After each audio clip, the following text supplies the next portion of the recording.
Ibu dan Bapak Guru Hebat.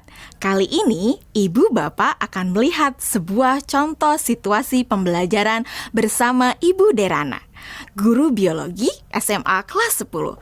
Karena situasi sedang pandemi, Ibu Derana melakukan pembelajaran menggunakan metode flip learning. Flip learning adalah model pembelajaran di mana sebelum pertemuan daring dengan guru, murid diminta untuk mempelajari materinya terlebih dahulu secara mandiri. Mari kita lihat bagaimana Ibu Derana mengelola pembelajarannya.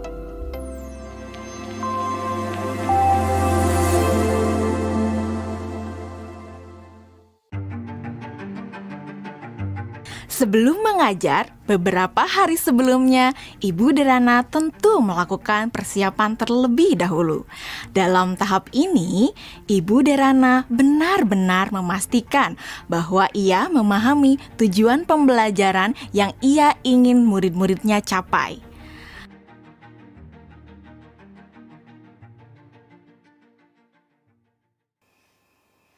Kemudian, Ibu Derana mempersiapkan bahan dan sumber belajar yang berusaha ia sesuaikan dengan kebutuhan belajar murid-muridnya. Ia menyiapkan beberapa buku, salinan artikel koran, video-video yang semuanya berkaitan dengan materi yang akan dipelajari murid-muridnya. Semua bahan belajar tersebut ia letakkan di Google Drive dan nantinya akan dapat diakses oleh murid-muridnya melalui Google Classroom. Ibu Derana lalu mengkomunikasikan kepada murid-murid melalui WhatsApp Group untuk mengingatkan mereka mengakses Google Classroom mereka. Tahapan ini dilakukan sebelum Ibu Derana bertemu dengan murid-murid di Google Meet. Beberapa hari setelahnya, sesuai dengan jadwal, Bu Derana melakukan pertemuan secara sinkron dengan murid-murid melalui Google Meet. Selamat pagi anak-anak. Oke, senang sekali ya kita sudah bisa bertemu kembali pada sesi sinkron hari ini. Sebelumnya, Ibu mau terima kasih ya sama kalian karena kalian sudah belajar secara mandiri dari rumah melalui materi yang Ibu masukkan di Google Classroom. Nah, kalian sudah mempelajari semua yang ada di Google Classroom? Sudah. Oke. Jadi anak-anak, pada pertemuan sinkron hari ini, kita akan mempelajari lebih dalam lagi mengenai keanekaragaman hayati. Ibu akan sharing beberapa pelajarannya ke kalian ya.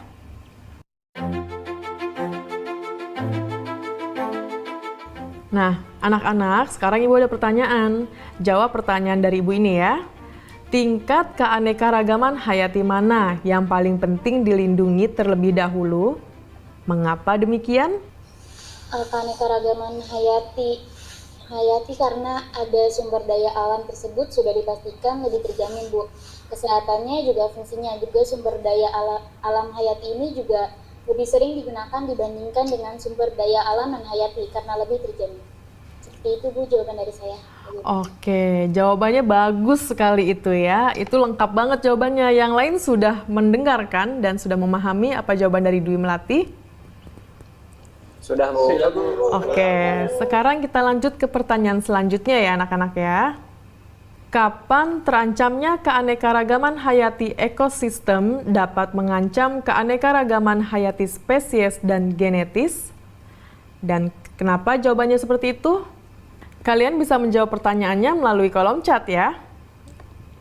Selama sesi sinkron, Ibu Derana memberikan pertanyaan-pertanyaan lainnya yang dapat memperkaya materi dan pemahaman murid akan konsep. Di akhir pembelajaran, Ibu Derana memberikan murid tantangan untuk menganalisis ancaman pada satu lokasi di wilayah Indonesia yang membawa dampak negatif bagi 3 tingkatan keanekaragaman hayati. Berikut rekomendasi penanganannya. Yusuf, silakan. Tugasnya dibuat dalam bentuk apa, Bu? Apakah boleh dalam bentuk infografis? Oke, ada lagi yang mau ditanyakan? Yang lain ada yang mau bertanya? Nadia. Oke, silakan pertanyaannya apa Nadia? Apakah boleh dalam bentuk poster juga, Bu? Kalian boleh memilih bagaimana cara kalian menunjukkan pemahaman kalian. Bisa melalui video, poster, tulisan, dan sebagainya. Ya Bu, izin bertanya. Ya, Lokasinya yang dipilih gimana ya Bu? Apakah ada ketentuan-ketentuan khusus? oke. Ada lagi yang mau bertanya? Ibu simpan dulu pertanyaannya ya. Bu, saya mau tanya, apakah untuk mengerjakan tugas ini kita harus datang ke lokasi tersebut, Bu? Oke, untuk lokasinya tidak perlu datang langsung ke lokasi tujuan ya. Jadi kalian bisa mencari langsung itu melalui online. Bu Derana melakukan diferensiasi produk dengan membebaskan murid memilih bentuk hasil pekerjaannya atau produk tugasnya sesuai dengan kenyamanan murid. Anak-anak, tadi Ibu sudah sampaikan ya bahwa hasil pekerjaan kalian dapat dibuat dalam berbagai bentuk produk. Artinya, kalian boleh memilih apakah kalian ingin menyampaikannya dalam bentuk poster digital, website, video, blog, presentasi PowerPoint, dan sebagainya. Nah, sekarang silahkan kalian sesuaikan dengan minat dan kenyamanan masing-masing.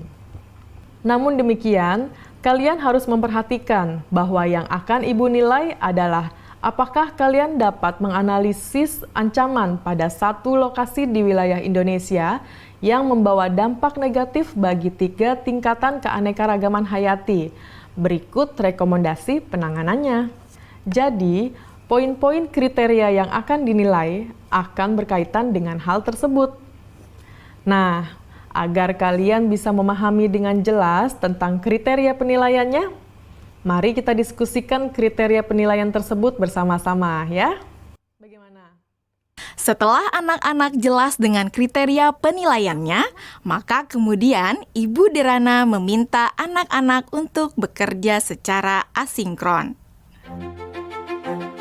Selama tenggat waktu pengerjaan tugas, untuk membantu murid-murid yang masih mengalami kesulitan, Ibu Derana menyediakan slot-slot waktu tertentu untuk berdiskusi secara individual maupun secara kelompok kecil.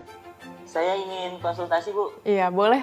Bu Derana memberikan waktu kepada murid-murid lainnya untuk dapat mengkonsultasikan draft yang mereka buat. Ibu Derana juga memastikan untuk memberikan umpan balik terhadap pekerjaan yang dibuat oleh murid-muridnya. Ibu dan Bapak Guru Hebat, demikian video singkat salah satu contoh penerapan pembelajaran berdiferensiasi. Tetap semangat Ibu dan Bapak Guru Hebat.